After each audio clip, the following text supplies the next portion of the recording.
Hello, and welcome to part two of our three-part trauma-informed care series. Today, we are talking about the goals and principles of trauma-informed care. My name is Laura Collins. I'm with Health Management Associates, and I'm here to introduce our two speakers for today. You've already met Dr. Karen Hill and Dr. Judy Martin-Holland, who presented in part one of our trauma-informed care series. And you'll be hearing from them today on this topic. Today, our agenda, the goals and principles of trauma-informed care. So we'll be covering culture and intersectionality, which will be defined during this presentation, and really the overarching goals of trauma-informed care. We'll also be covering the principles of trauma-informed care. Our learning objectives for today are, so we're really hoping that at the end of this session, you'll have a better or increased ability to define culture and define intersectionality.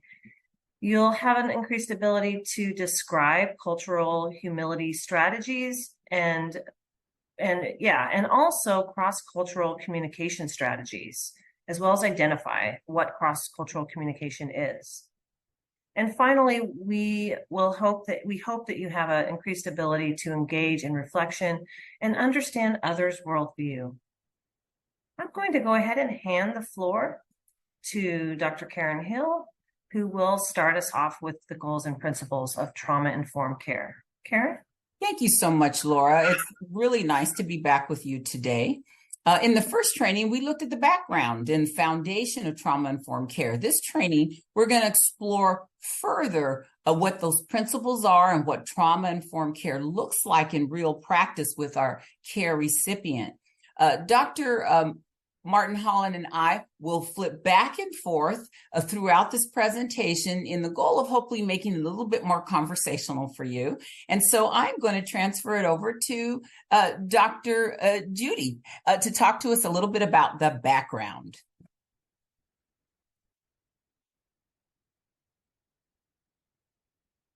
Hello again. Good to be with you. In the first training in this series, we defined trauma and trauma-informed care. As we talk about goals and principles of trauma-informed care in this training, remember that the definition on the slide is one that comes from SAMHSA. Trauma results from an event, series of events, or a set of circumstances that an individual experiences as physically or emotionally harmful and threatening, which may have lasting adverse effects on the individual's functioning and mental, physical, social, emotional, and spiritual well-being. You can see that there are three words highlighted in that definition. We think of them as the three E's of trauma: events, experiences, and effects. Trauma is what happens inside of us, often as a result of those three E's, and it can dictate our behaviors and our response. Trauma-informed care include key principles that promotes a culture of safety, empowerment, support, collaboration, cultural humility, and equity, all of which promote healing. Trauma-informed care shifts the focus from what's wrong with you to what happened to you. This training session is going to explore further what those principles are and what trauma-informed care looks like in the context of the CARE Act.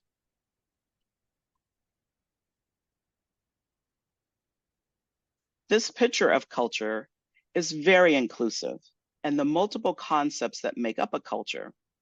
Culture can be described as all of the ways that life are passed down from one generation to the next generation, or from a group of people to any person. Our culture changes over time, and it is experienced differently amongst groups of people within a culture. For example, while we pass our culture down from generation to generation, Each generation experiences the culture differently. Here's an example. American culture is experienced differently by different groups of people and communities. Those who live in the American South experience our culture differently than those who live in the Northwest or in the Pacific Islands, Hawaii, Northern Mauritania, American Samoa, and Guam.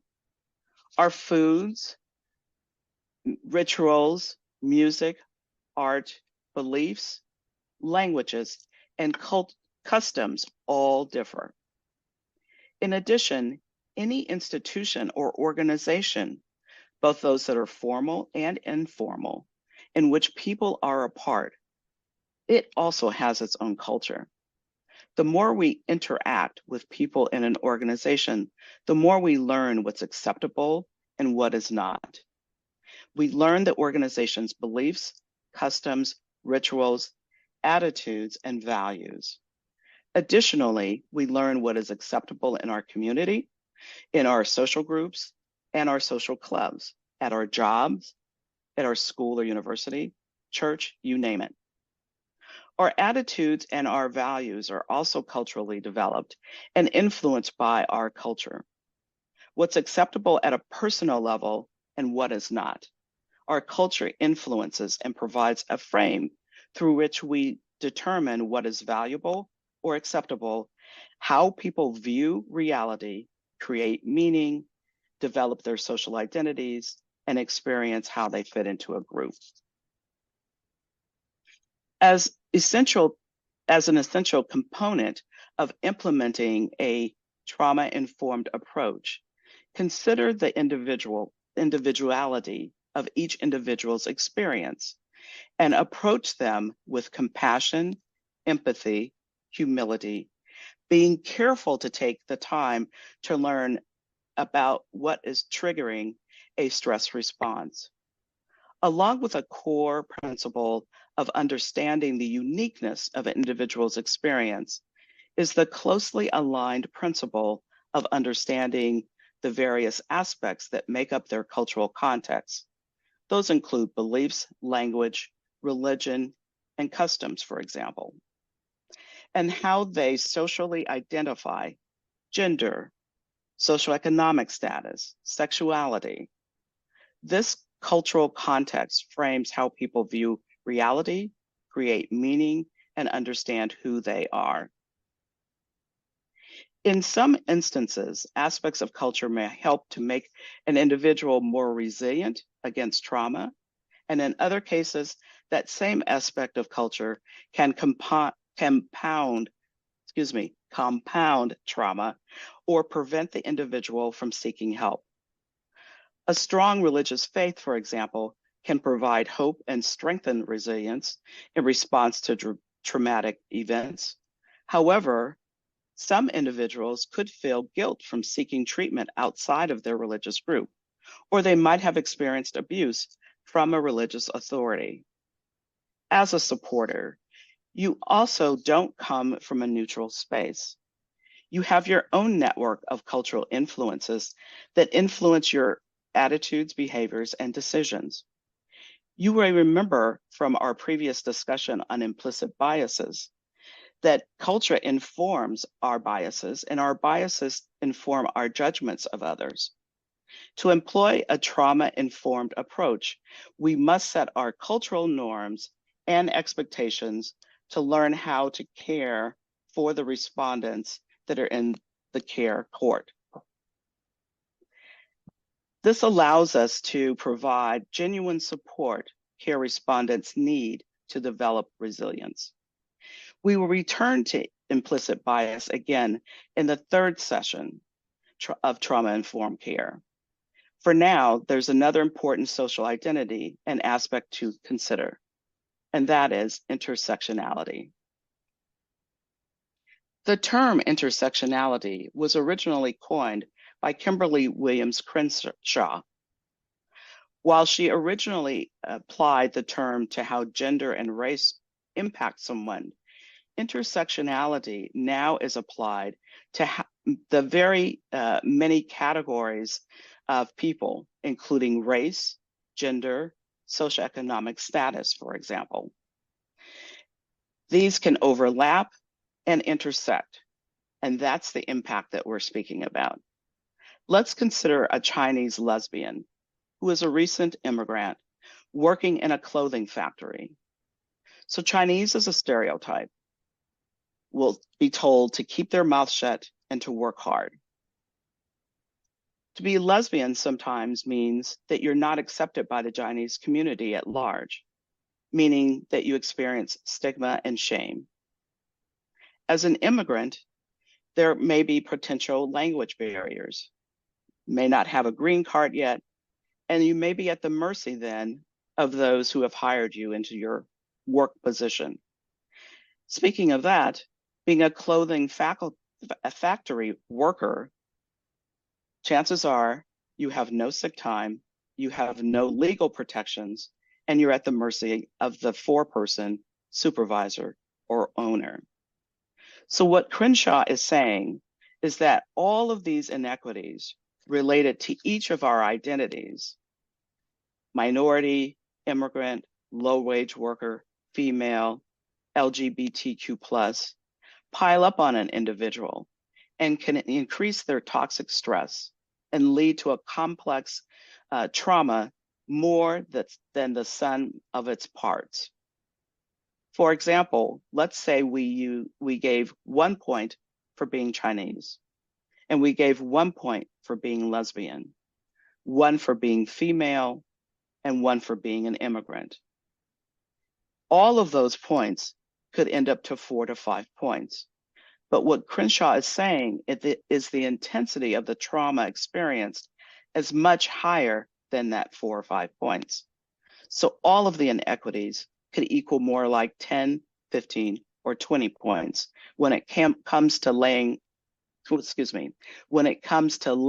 on the experience of the individual. When we are supporting the individual, we may see certain aspects of their experience, but what we can never know is how these experiences layer on. Perhaps you grew up with this person. They might be a family member. You may have many cultural similarities, but their trauma, identities, and physiology have layered on differently than yours. Of course, layers of trauma aren't always negative. Rather, each cultural identity, especially cultures outside of the dominant culture, are subject to judgment, bias, stereotyping, stigma, and prejudice that result in the isms you see listed on this slide. For example, you could be an older adult, have a disability, speak a second language, have non-white skin tone, be too heavy, and have schizophrenia. Consider how all of these layers onto an individual and the judgment that will likely be experienced during a lifetime. These can accumulate and be extremely hurtful. As human beings, we have very little tolerance for anything that's different, and we can be quite harsh to one another. Intersectionality itself is not a negative concept and should be viewed as a celebration of how complex, unique, and multi-layered people are. However, it can be traumatizing when people do not value and, in fact, attack our differences. This is why we include acknowledging intersectionality and consider it an important concept for consideration when thinking about trauma-informed care and providing services and support for the care respondent. It is helpful to think about Arthur as we talk about the goals and principles of trauma-informed care. Remember that he is not real, but the situation may sound very familiar to you. Let's think about him as we move through this section and in our ongoing discussion. What is Arthur's situation? He's 29 years old, self-identified as a gay male. He's religiously devout and comes from a conservative family. He's very creative and likes to paint and draw. He reports verbal and physical abuse from his family due to his sexual identity. He's living with a schizoaffective disorder, an eating disorder, depression, and asthma. He uses alcohol and ecstasy, and occasionally vapes nicotine. When he uses substances, his symptoms worsen and he becomes violent. Unfortunately, he was recently jailed right after a fight. He has chosen Sam, a cousin, to serve as his volunteer supporter. Consider the ways in which author could benefit from trauma-informed care. As we go through the goals and principles of trauma-informed care in this presentation, think about the intersectionality and how his cultural context may influence the way he responds to trauma, and how you can better approach him with compassion, intentionality, and humility. Thank you, Judy. Let's go to the next slide. Goals of trauma-informed approach. Trauma-informed approach or care, we use those interchangeably, assumes that everyone has experienced some sort of trauma. As Judy has just explained to us, that many of us have many traumas in our life. We may never know the specifics. We don't necessarily have to know all of the specifics. It's not really a requirement to know. We can be empathetic. We can be good listeners, attentive listeners without judgment, pay attention to our biases and our approach, understand intersectionality from another place of curiosity and learning. We can also support language practices and policies and procedures to avoid re-traumatizing an individual. And we can also promote a healing and wellness approach and response. So in the first session, we discussed about being trauma-informed doesn't just mean being nicer. It's not about excusing or justifying unacceptable behaviors. Rather, it's about being trauma-informed. It means building and supporting resilience and modeling accountability, responsibility, and trust between an individual. What we must understand is that many of our care recipients, those aspects have been broken. They have trust. People have failed to actually really be trustworthy, and they haven't been respectful of differences and people being different. And so these are the things that we think about when we think about trauma-informed care. While individuals should act with compassion, they must also develop boundaries. And so those are all things that are important, that help you as a volunteer supporter, but the respondent, and also it helps our care respondents as well. Some goals of trauma-informed care include all individuals understand the widespread impact of trauma, can recognize trauma symptoms in both ourselves and in others, because we too are human, an approach to provide services and supports recovery, optimal health outcomes. We must honor the individual and their culture and avoid re-traumatization, avoid using practices, as I said earlier, that re-traumatize, and be mindful and know what things re-traumatize the people that we are working with, and remind individuals of past traumas. We don't want to do that. For example, the use of restraints or seclusion or invasive procedures in mental and medical health systems, particularly without some context and some explanation and actually consent for these things. These practices can be harmful, and they can reharm and recreate traumatic experiences for individuals who have a history of trauma. Consider how these goals of trauma-informed approach could impact Arthur's experience as he progresses through the care proceedings. As others, including his supporter, recognize symptoms of his trauma, they can respond with compassion and use of tools to provide physical and psychological safety, so important in trauma-informed care. An approach that supports a path to Arthur's recovery, providing housing, mental health, and medical services that understand how trauma has impacted Arthur's preferences and needs. A process that intentionally avoids re-traumatizing Arthur by understanding what may trigger past experiences.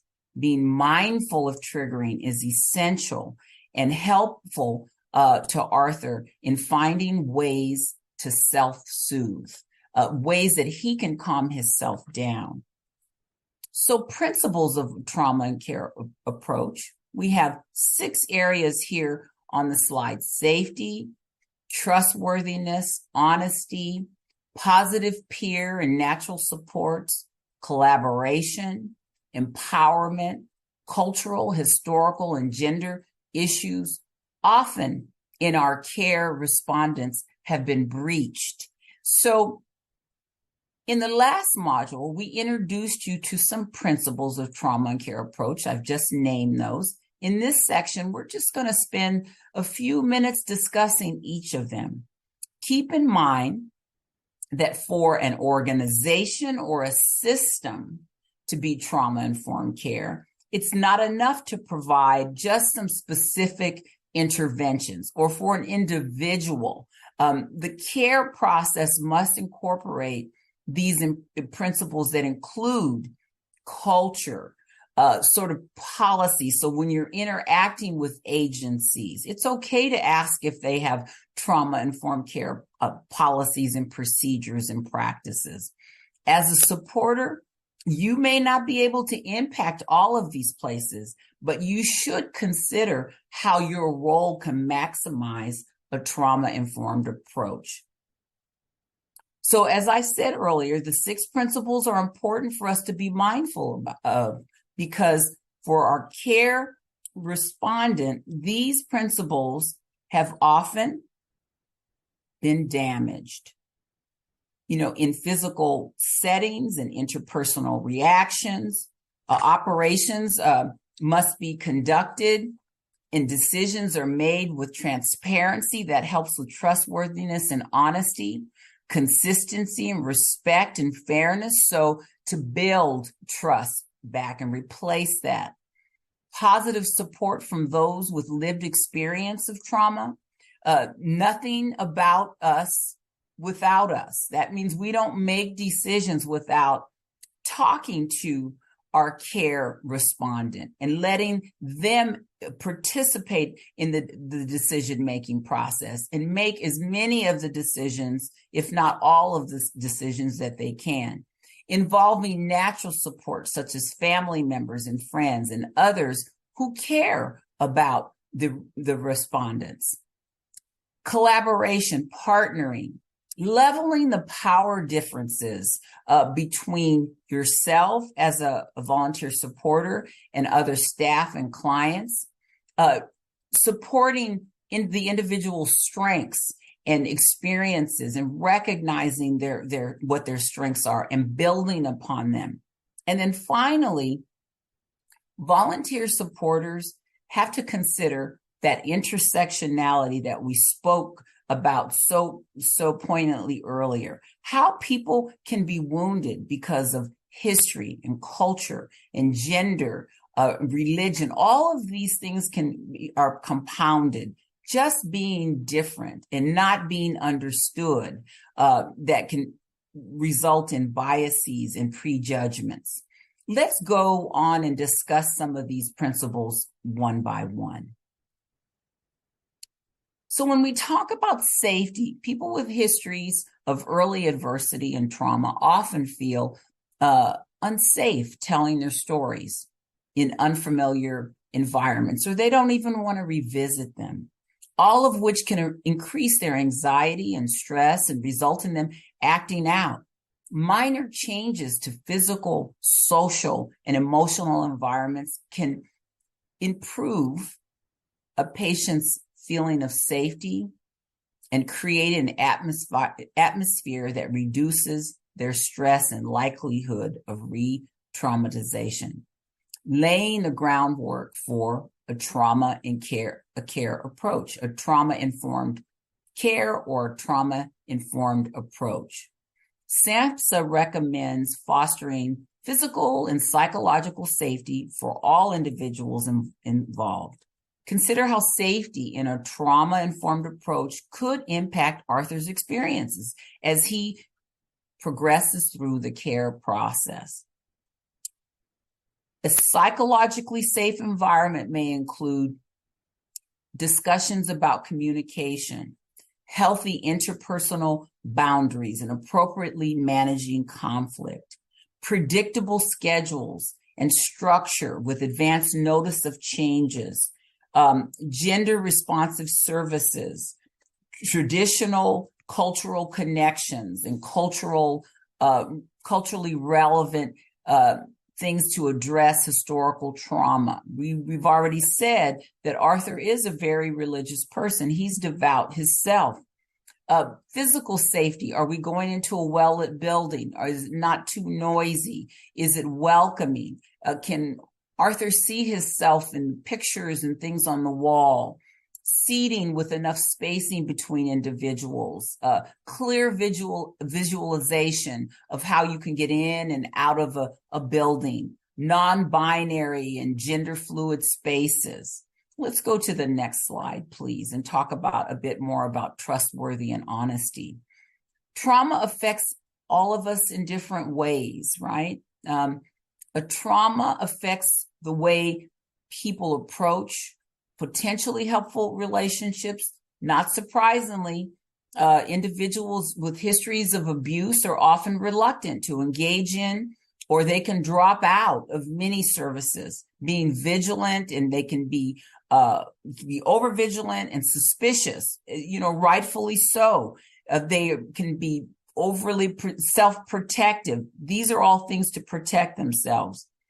These same ways of coping may make it difficult for survivors to feel safe and to experience trust in a trusting relationship. Trauma coping mechanisms such as being overvigilant and really suspicious stop people from really connecting. We can build this, as we said earlier, by honesty and transparency. Let's go to the next slide, please. Positive peer and natural supports are so essential. This is a beautiful graphic here. We want to make sure that the principles of peer support are clear. Not mandatory, these services, non-judgmental, honest and direct communication, respectful, being empathetic, mutual responsibility, everyone participates, sharing power, and reciprocal treatment and benefits back and forth. You share information and you hear information. If you get feedback, you take that honestly. Volunteer supporters can invite and encourage peer support from individuals with lived experiences. Peers can often support in the form of understanding and providing encouragement towards growth and resilience. In addition to peers, many natural supports, such as family members, friends, service providers that have a rapport with the individual. Consider that while these individuals can offer support, relationships can be very complicated. There could be past trauma related to that individual, mistrust due to symptoms and other things that should be considered. There could also be shared trauma due to family history. So things are very complicated, and it's important to have honest communication and to be respectful. Let's go to the next slide and talk a bit about collaboration. Judy, I'm going to hand it over to you. to give us some information about collaboration. Thank you, Karen. The care process will require collaboration and partnership with a variety of key players, including the care respondent. The care respondent should feel like a partner, that the other players and their goals and wishes matter. How might your actions be modified to ensure collaboration and power sharing are maximized between you and Arthur? You can start by not being directive or immediately trying to solve Arthur's problems. We can let him think about and come up with his own solutions. We can listen and tap into his strengths. Building trust, as Karen just discussed, and ensuring that we do not judge will be a pinnacle for success in this area. We let him know that we are going to tell him the truth and not hide or keep information from him. We will help when we can. However, we will have boundaries too. So clarity and honesty are key. Next slide. Empowerment. SAMHSA recommends the following to increase empowerment. Engage the care respondent and their community to make decisions. Encourage them to speak up and empower them to make choices. Communicate respect for the care respondent's life experiences and history that can allow them to place those in context. And then recognize that the care respondent's strengths and skills are key to empowerment. Cultural, historical, and gender issues. Traumatic events may be experienced by specific communities, groups, or cultures. Structural discrimination and racism against groups, for example, LGBTQIA community or BIPOC populations, and historical and intergenerational trauma can worsen the effects of individual trauma. Definitions via SAMHSA. Community trauma impacts a community and has structural or social traumatic consequences. Cultural trauma is a type of trauma that occurs when a group that shares a culture or identity. Racial or ethnic minority trauma is a trauma that is based on someone's racial or their ethnic heritage. Historical and intergenerational trauma is a collective complex trauma inflicted on a group of people who share a specific identity or an affiliation, such as slavery, Nazi Germany. These are examples of this. Group trauma affects a particular group, such as military service members, first responders, or the LGBT community.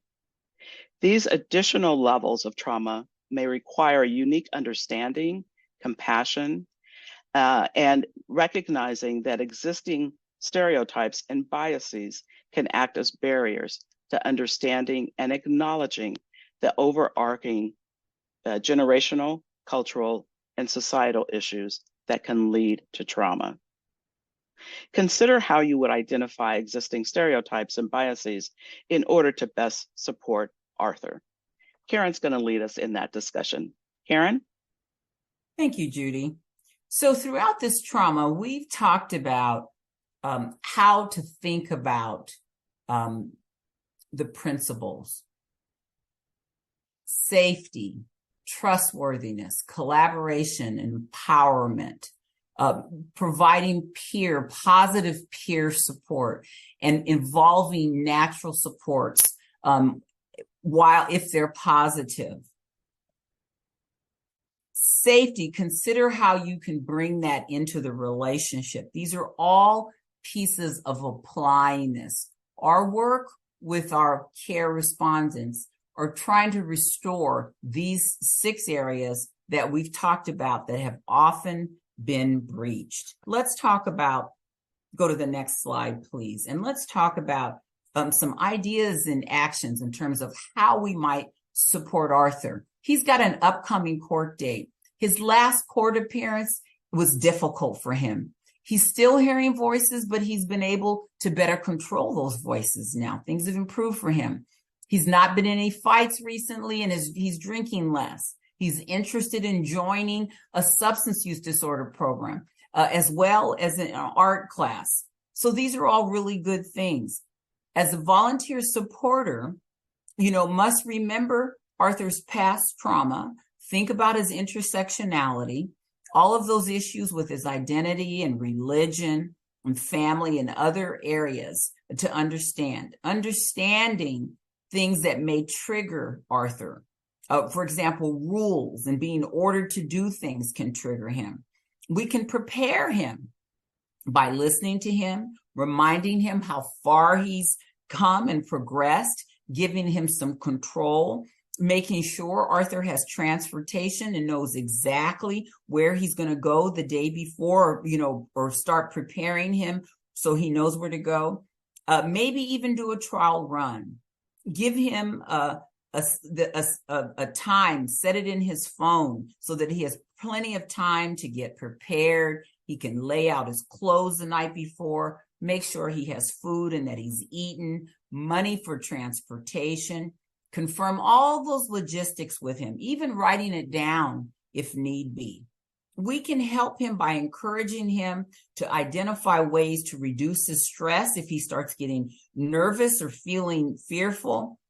Prepare him about asking him, what is he going to do if the court date does not go well? How to prepare him for that. Remind Arthur of the progress that he's made since his last court date. We can ask him what concerns he has and discuss those things with him. And now, these are all ways that are supportive of the principles and supporting of our care respondent. And with that, I'm going to return it to Laura.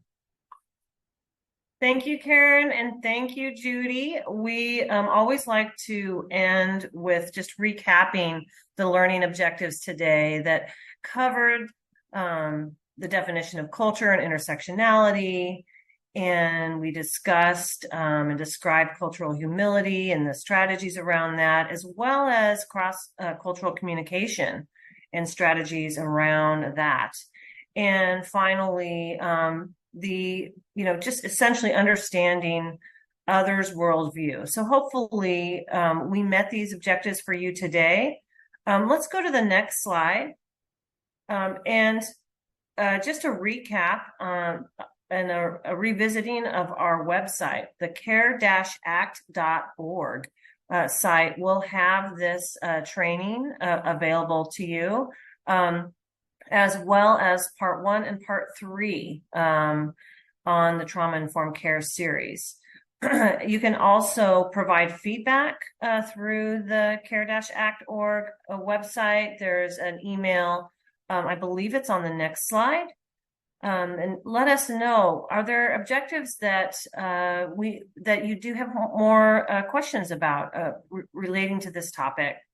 So feel free to use the info@care-act.org to provide feedback or additional questions on this topic today. And then finally, we also have available to you resources that informed this content and and additional resources to be available to you. And with that, we are done for today. Trauma-Informed Care Part 3 is coming soon. Thank you.